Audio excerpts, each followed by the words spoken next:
여수 시립합창단이 요즘 시끄럽습니다. 상임 지휘자에 대한 일부 단원들의 진정이 시 감사로 이어지면서 내홍이 깊어지고 있습니다. 전남도청 이전 10년에 대한 평가 작업이 한창입니다. 여전히 분리된 전남을 하나로 묶는 발전 동력을 찾아야 한다는 지적이 많습니다. 전남예술고가 광양으로 유치됐습니다. 2018년 광양 커뮤니티 센터에 9개 학급 규모로 개교합니다. 지난달 순천만 국가정원 관람객이 100만 명을 넘어섰습니다. 올해 목표 500만 명 달성은 무난할 것으로 예상됩니다. 시청자 여러분 안녕하십니까? 여수 MBC 뉴스데스크 시작합니다. 여수 시립합창단 내부에서 상임 지휘자를 둘러싼 논란이 확산되고 있습니다. 비위 행위와 자질 논란으로 일부 단원들의 진정이 이어지고 있는데요. 정작 당사자는 자신을 음해하려 한다며 강하게 반발하고 있습니다. 김종태 기자의 보도입니다. A모 씨가 여수 시립합창단 상임 지휘자로 취임한 것은 지난해 10월. 합창단원들은 A 씨가 지난 1월 단원 정기평가에서 부정을 저질렀다고 주장합니다. 심사에서 단원들이 부를 노래를 비밀로 해야 하는데 지휘자가 일부 단원에게 미리 악보를 유출했다는 것입니다. 단원 승진의 중요한 평가이니만큼 공정하고 객관적인 심사의 원칙을 지휘자 스스로 깼다는 겁니다. 지휘자가 자기 숙소로 불렀습니다. 불러서 핸드폰에 작곡가한테 받은 악보 메일을 보여주면서 저보고 받아 적으라고 그랬습니다. 단원들은 A씨의 지휘 역량도 부족하다고 주장합니다. 지휘 도중 자주 틀려 단원들을 혼란스럽게 하는가 하면 수석 단원들에게 커피 심부름과 청소를 시키는 등 가혹행위도 있었다고 얘기합니다. 심지어 술자리나 단원끼리 운동을 할 때 여자 단원에게 과도한 스킨십으로 불쾌감을 줬다고 말합니다. 악수를 좋아하면서 이렇게 끌어당겨서 포옹한다거나 이렇게 악수를 멀리 했을 때도 그렇게 안으려고 한다거나 그럴 때 좀 불쾌하냐고 느꼈습니다. 이처럼 내부 논란이 확산되자 최근 시 감사과가 감사에 나섰습니다. 취재진은 A씨에게 인터뷰를 요청했지만 감사 결과가 나오면 얘기하겠다며 거절했습니다.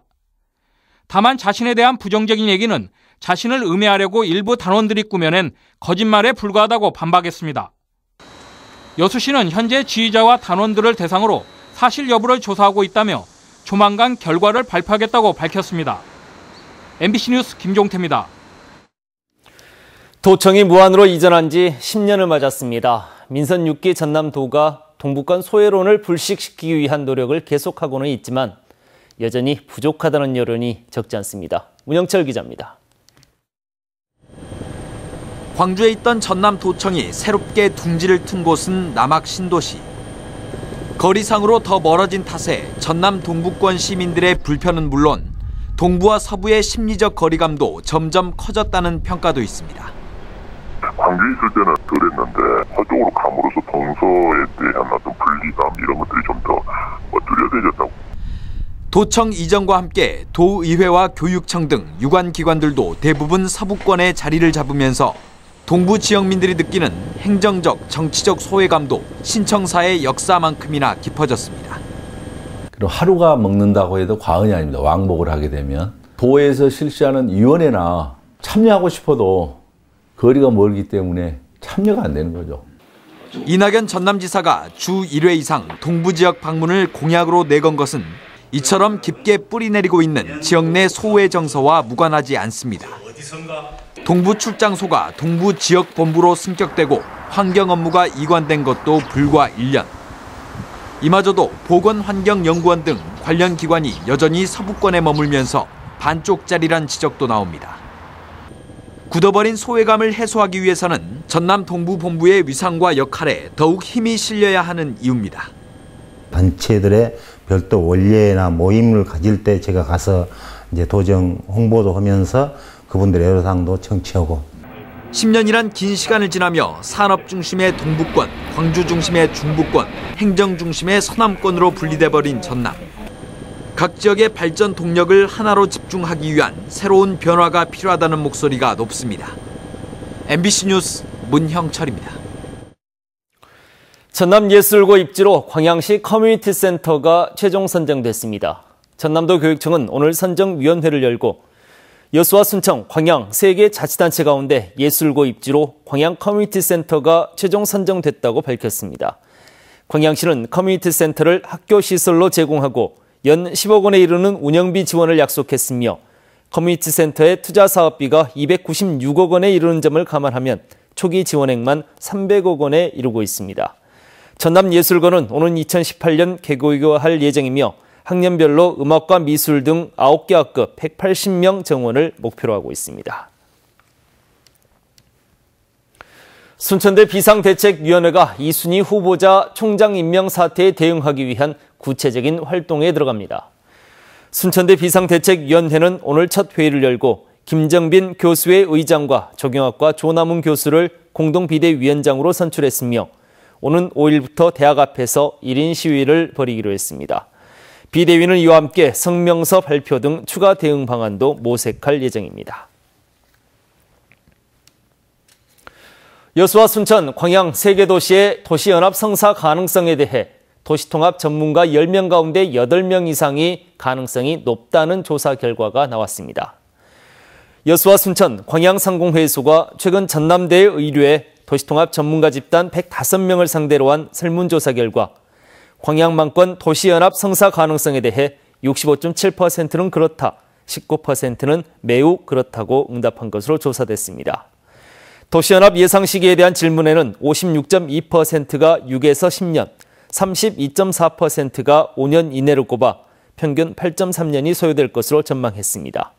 하지만 박근혜 대통령의 대선 공약인 광양만권 전남 3개 도시와 경남 3개 도시 간의 연합 가능성에 대해서는 긍정적인 답변이 14.3%로 매우 낮게 평가돼 대조를 보였습니다. 쌀값이 올해 유례없는 폭락세를 보이고 있는데요. 이에 전국 곳곳에서는 정부의 쌀값 안정 대책을 촉구하는 쌀 야적 시위가 벌어지고 있습니다. 문현철 기자가 취재했습니다. 성난 농심을 담은 포대들이 장흥군청 마당을 가득 메웠습니다. 전국 동시다발적으로 돌입한 쌀 야적 시위는 전남에서는 영암과 해남, 담양 등 10여 곳에서 참여했습니다.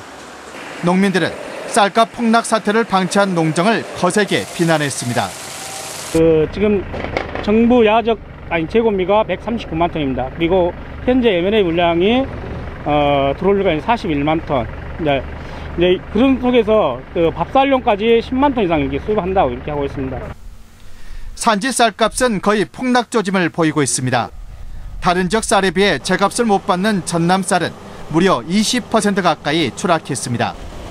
게다가 쌀값이 더 떨어질 것이란 전망 때문에 수확철인데도 거래마저 거의 끊긴 실정입니다.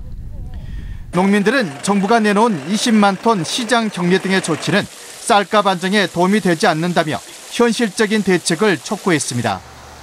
쌀값 하락의 주범인 밥상용 쌀 수입 전면 중단과 공공비축미 100만 톤 확대, 대북쌀 보내기 재개를 요구했습니다.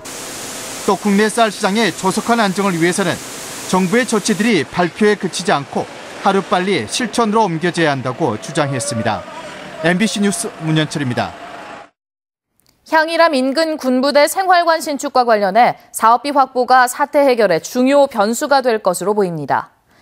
여수시는 향일암 군부대가 생활관 신축과 관련한 설계비와 야영시설 조성 등의 7억 원 정도의 지원을 요청함에 따라 지방자치관계 법령에 저촉되지 않는 범위 내에서 내일까지 지원 계획을 군부대에 전달할 방침입니다. 군부대도 이 같은 지원 방침에 긍정적 입장을 보이고 있으며 현재 병력의 규모 유지를 요구하던 향일암 인근 주민들도 기존 합의안을 받아들인 것으로 알려졌습니다. 고등학교 행정실장이 학생들을 흉기로 위협한 사건과 관련해 경찰이 수사에 착수했습니다. 여수경찰서는 해당 행정실장을 출석시키고 사건이 벌어진 학교 관계자들을 조사해 특수협박죄가 성립할 수 있는지 살펴볼 예정이라고 밝혔습니다. 지난달 19일 여수의 한 마이스터고에서 50대 행정실장이 음악 연습 중이던 학생들을 흉기로 위협하고 이에 항의하는 한 학생을 폭행한 바 있습니다. 정부가 역사 교과서 국정화 고시를 강행하면서 우려의 목소리가 나오고 있습니다. 내년도 정부 예산안에 지역의 중요 현안 사업이 빠져 있는데 국회 공전이 장기화될 경우 부활될 가능성이 낮아지기 때문입니다. 한신구 기자의 보도입니다. 정부가 결국 역사 교과서 국정화를 고시하자 새정치민주연합은 본회의와 부처 간 예산 심사를 비롯한 모든 국회 일정을 중단하고 농성에 들어갔습니다. 다급해진 건 광주시입니다. 자동차 100만 대 생산기지 조성과 국제수영대회, 경전선 전초라 등 지역의 미래와 위상을 담보할 사업들이 내년 정부 예산안에 반영되지 않은 상황. 국회 공전이 장기화될 경우에 국회 예산심의에서 부활시킨다는 계획에 차질이 불가피하기 때문입니다. 가능한 시나리오들을 저희가 이제 세워가지고 거기에 대해서 대응들을 할 수 있도록 그렇게 해나가는 게 최선의 방법이라 생각합니다. 극단적인 대치로 심의 시기를 놓칠 땐 최악의 경우 정부 안대로 의결될 가능성도 배제할 수 없습니다. 더욱이 박근혜 정부의 광주 지역 공약사업 예산 반영률은 고작 5.7%. 14개 사업에 4조 7,300억 원을 약속해놓고도 현재까지 2,700억 원만 반영됐고 6개 사업은 아예 한 푼도 포함되지 않았습니다. 박근혜 정부는 후보 시절 약속한 지역 공약 사업을 반드시 지켜야 합니다. 공약 이행 계획이라도 밝히는 최소한의 성이라도 보여야 할 것입니다. 안 그래도 버거운 지역 예산 확보가 교과서 국정을 둘러싼 여야 강경 대치란 거대한 암초에 부딪혔습니다. MBC 뉴스 한신구입니다. 광양시가 친절 민원 행정을 꾸준히 전개해 성과로 이어지고 있습니다. 광양시는 최근 행정자치부가 주관한 2015년도 민원행정 개선 우수 사례 경진대회에서 사회복지민원 예지 시스템 구축을 통한 민원 신청과 처리 절차를 획기적으로 개선한 내용 등이 높은 평가를 받아 대통령상을 수상했습니다. 광양시는 또 친절은 시민의 행복입니다라는 슬로건으로 매주 화요일과 목요일 2차례씩 민원 담당 공무원들을 상대로 고객 감동 친절 서비스 교육을 꾸준히 시행해 지역 민원인들로부터 좋은 평가를 받고 있습니다. 지난달 순천만 국가정원에 100만 명이 넘는 관람객들이 다녀간 것으로 나타났습니다. 순천시는 지난 10월 한 달 동안 순천만 국가정원에 103만여 명의 관람객이 방문해 누적 관람객 수가 462만 명을 넘어섰다고 밝혔습니다.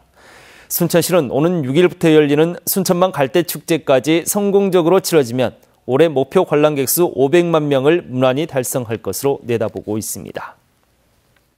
오늘 오후 1시 45분쯤 순천만 용산 전망대 인근에서 산불이 발생했습니다. 인명피해는 없었지만 임야 50제곱미터 면적의 낙엽을 태웠고 불은 산불 진화 헬기에 의해 10여 분 만에 꺼졌습니다. 순천시는 불이 난 곳이 순천만 관람객들이 접근할 수 없는 지점이라며 화재 원인을 파악하지 못했다고 밝혔습니다. 순천시가 새로운 정원 관광지에 수여하는 가든 투어리즘 모젤레상과 올해의 가든 관광도시상을 동시에 수상했습니다. 국제 가든 관광 네트워크가 주관한 이번 상은 관광객 유치력, 정원 관광의 지속성 등 4가지 항목을 종합적으로 평가해 수여하는 상입니다.